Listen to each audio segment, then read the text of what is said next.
Here in New Orleans, Man versus Nature is not just the subtitle of every high school English term paper ever written. It's an actual fight that is taking place on a grand scale and has done so for decades, if not centuries. Even though sometimes it feels like man is winning, spoiler alert, nature's bigger and very patient. And did I mention bigger? Joining us now is Ivor Van Heerden. He's the director of the Center for the Study of Public Health Impacts of Hurricanes, and he's formerly the deputy director of the LSU Hurricane Center. Mr. Van Heerden, Dr. Van Heerden, thanks very much for being here. Thank you very much for the invite. You heard my impassioned,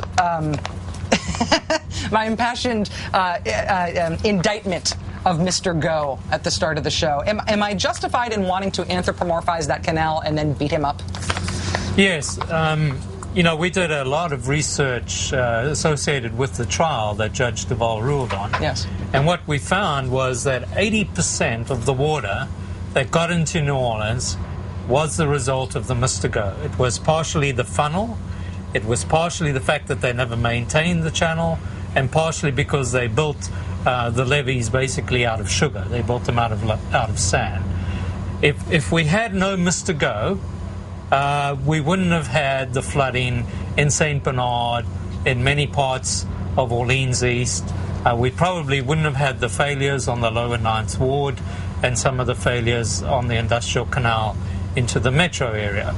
The metro area would still have flooded because of the failures on the 17th Street and London Avenue, where those were purely geotechnical engineering mistakes and science mistakes by the Corps. Well, am I right that this was a crisis foretold, that people knew that Mr. Go was going to be a problem?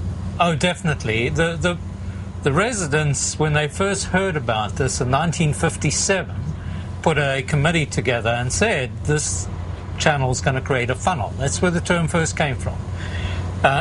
In the 1960s, after the Mr. Go had been built and after Hurricane Betsy, these citizens proposed a plan very similar to what the Corps is now building, and said this is going to create a problem.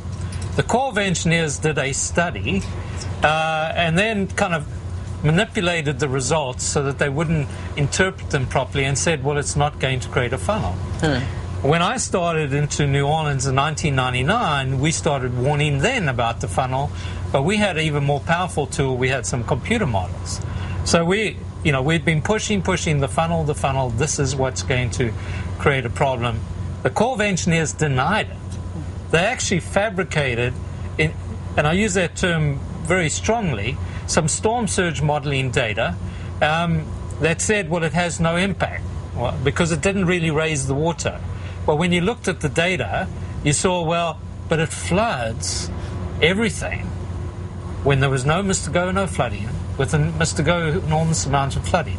So they even, the year before Katrina, were fiddling with the data and ignoring the real facts. And it was built in the first place as a shipping shortcut.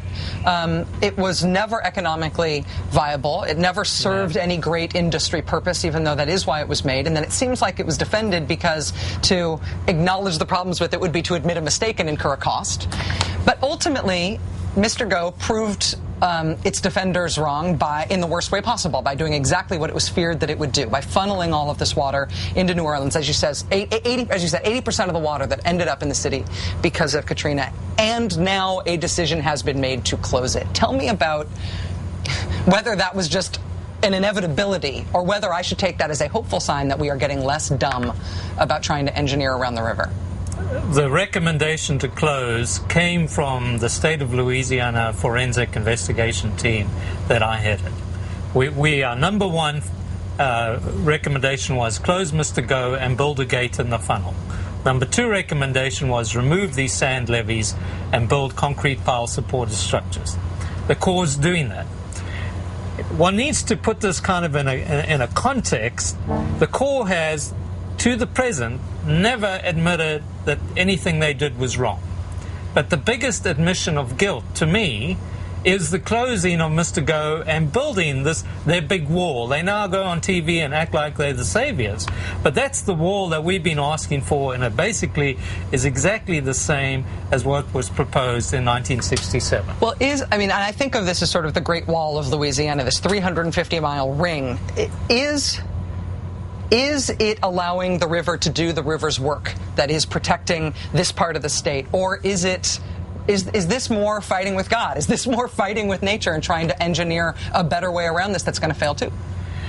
Well, you know, you do need concrete, but we need the wetlands. Yeah. And you alluded to that earlier. Since Katrina, we've lost 100,000 acres of New Orleans' protection. The Corps of Engineers was supposed to develop a plan of how we're going to restore the coast, how they were going to. It was supposed to go to Congress. It's never got anywhere. We've looked at it. Some of the modeling was atrocious. Unless we go out and let the river do what it used to do, mimic build nature, land. mimic God, if you will, and let's build land. Ideally, we need to restore the barrier islands. We need to build the wetland aprons in front of our levees, because the barrier islands protect the wetlands. Yeah. The wetlands protect our levees, and our levees protect us. Dr. Ivor van Heerden, it's a real pleasure to have you here, and thanks for your work to try to save Louisiana. Well, and thanks for your interest and drawing people's attention to our needs. Good luck, sir. Thank you. So I was mulling over all day this idea of fighting with nature, of fighting with God. Is it okay to use the metaphor fighting with God on TV? Do I really mean it as a metaphor? Do I have to clear anything I say on cable TV about God through Glenn Beck, since that's who God speaks through? I'm mulling over the fighting with God idea all day. And the first thing that happened after this, I decided, yes, it's okay. It's okay for me to talk about fighting with God on television. The first thing that happened after I decided that is that I was starting an interview with someone really important down here this afternoon, and God interrupted the interview. It is on tape. Glenn Beck has not approved it, but that's next.